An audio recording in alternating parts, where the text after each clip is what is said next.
Hey there guys, so today's video is dedicated to those of you who love sensible soccer. No, we're not going to play that again, but we're going to play the game that inspired sensible soccer. So you got to go back a couple of ways to get to this.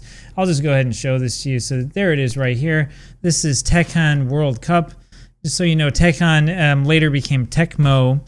This is the original game that sort of inspired people to do that sort of top-down approach to football.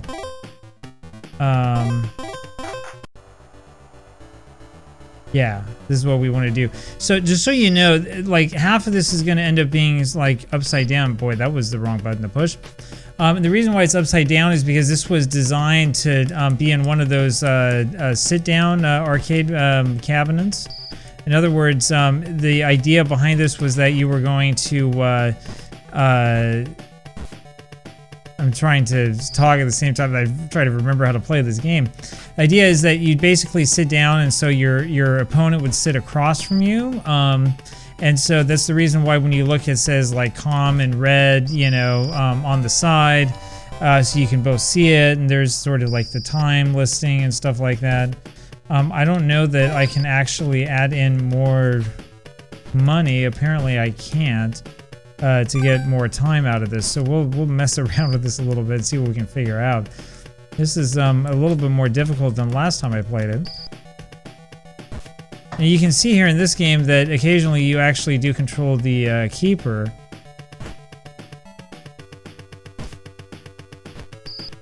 Bro, what was that?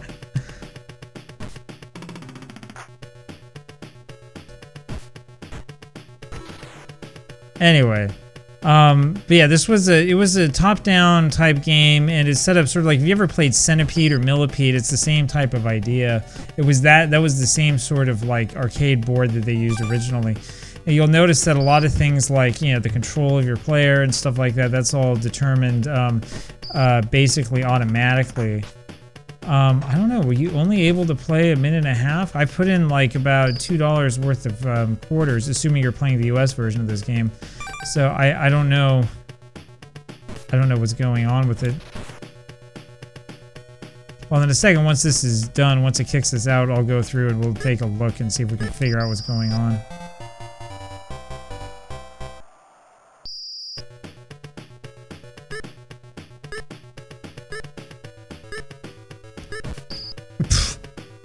I totally fanned on that shot. That was spectacular, let me tell you.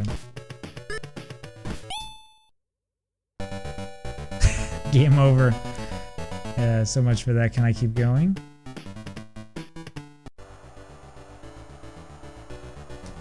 This is gonna start this over, isn't it? Yeah, it's gonna start me over. So we'll play a little bit of this. We'll probably play through a couple of games here and just sort of give you kind of an idea for it. Now one thing I can look up here, actually, no, I don't want to do this while it's going on. Maybe after this game is over, we'll go ahead and look at the controls and just make sure that I'm not like missing some other button or something. Because as far as I can tell, there's only one button to this game. So I'm playing with a control pad, which is probably easier to control than the original arcade joystick.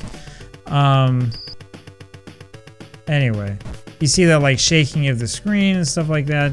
But despite the fact that that exists here, this is actually pretty impressive. This game came out in 1985, I think. I think it was 85 in Japan when it first came out. We can probably figure this out in a second, actually, when we take a closer look at it. But it's actually, it's a pretty impressive game for its time. The graphics are actually pretty impressive considering how old it is. You know, I mean, you know, the technology was definitely there. Now, I say that this game inspired Sensible Soccer. It's obvious when you look at it that it's a different game, right? Sensible Soccer is much different. It has, it makes it a lot easier to see more of the pitch, right? And to figure out your formations. It's also faster. But the overall approach to this game is very, very similar to the approach in Sensible Soccer, down to the fact that you're using basically one button to do everything. Now, there's not a direct connection between these games. The connection basically is that the people who designed Sensible Soccer were fans of this game. That's basically what it was, and so they wanted to make a game that was sort of similar. At least that's the understanding that I have of it. And this isn't the only game either. There was a game between Tehkan Soccer or Tehkan World Cup and Sensible Soccer that came out at some point in time. I forget off the top of my head what it was. I should have looked this up before. Whatever.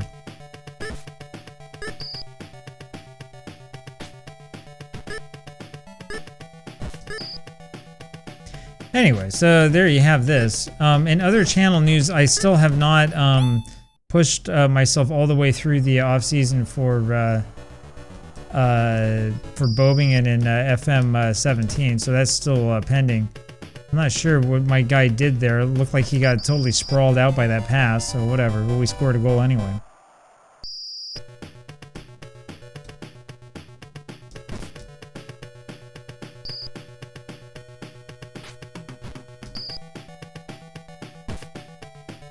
So I guess he just ran over the goal line with it? I'm not sure I understand what exactly happened there, but I'm not sure I understand what happened there either. There's got to be another button that I'm missing or something like that, you know?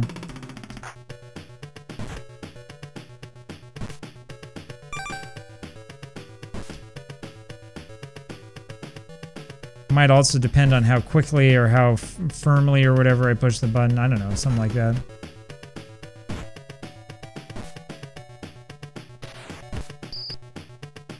So apparently you can't just sort of kick it there from the circle. But you can do that. That was ridiculous. Okay, that was pretty bad.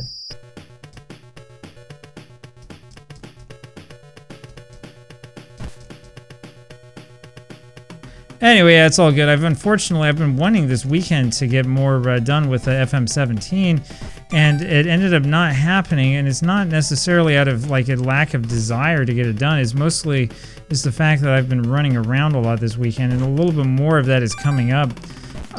There we go. Of course, right now nobody's running around anywhere. So here in Northern Virginia, it is snowing again. We had, you know, what, like a foot of snow a couple weeks ago that finally melted. Now we have a whole bunch of snow again as part of this major winter front that's come through the northeast United States.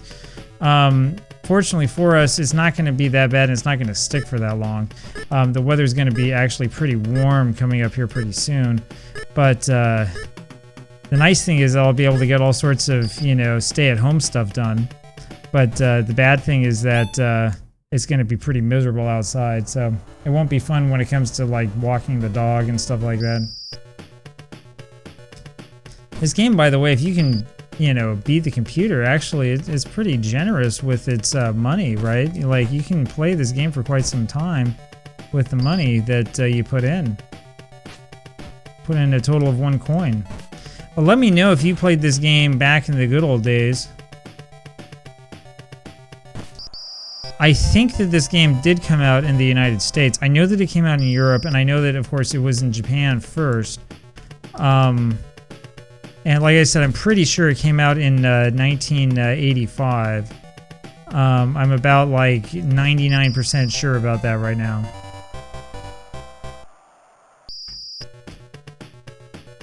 So yeah, this is. This is like real classic, you know, football. This is what it was really like in the day, right? Of course, back then you would never imagine that one day you'd be able to sit around at home playing this for free. You know, this is one of those classic arcade games that was made for, like, you know, whatever, like the restaurant or the movie theater or something like that. You know, gaming wasn't really necessarily a thing back then, and your goal was to get the highest possible score. Not necessarily to like beat a game or rescue the princess or whatever. It wasn't really such a concept back in those days, let alone play like a full season of football or whatever. A lot of stuff that we sort of take for granted today that wasn't always part of what we now consider to be gaming culture. So anyway, there's your little lecture for the day. Now let's see if we can go over and continue. Oh man, did you see that?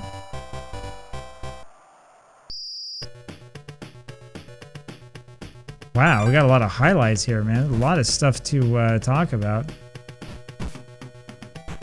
Well, so I'll say this. I should say this more often in these videos. I don't always do a good job. If you enjoy this, consider becoming a channel member or supporting me on Patreon. Patreon, we have a whole bunch of like vintage matches and stuff you can watch. You get all sorts of stuff for free. Some of it's rare, some of it maybe not so rare. But a lot of stuff that's pretty cool to check out. All the stuff that I can't stick up on YouTube because then the copyright police come and get upset with me or whatever, you know. The design of this game really, though, is brilliant. The more I play it, the more I realize that. It's not so good in terms of like formations, but when you get used to sort of what the flow of the game is like, it's actually very, very well designed, well thought through.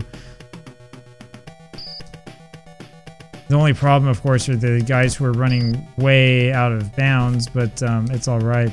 And this game, as we know from so many of those other like Neo Geo games and stuff like that, this game also has it where like if you want to move on, you have to win. You cannot draw. A draw is a loss. So it takes that approach. So I can say, for example, that I've been invincible today, right? I haven't lost, but it doesn't matter. This is American style, baby. You got to win. Draw is not good enough.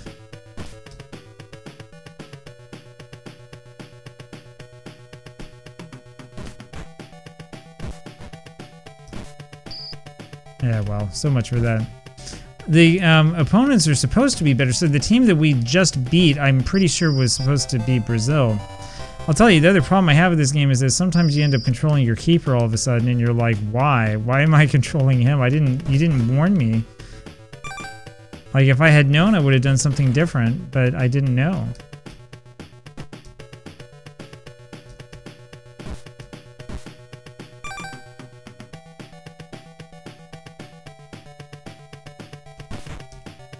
Anyway, I think that the timing mechanism and stuff, I think that this game was really designed originally to be a two-player game, first and foremost. And so the time and stuff like that, it reminds me a lot of those foosball tables. I think that's what they were thinking of here, like a electronic version of foosball.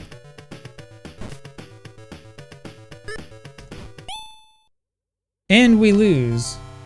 All right.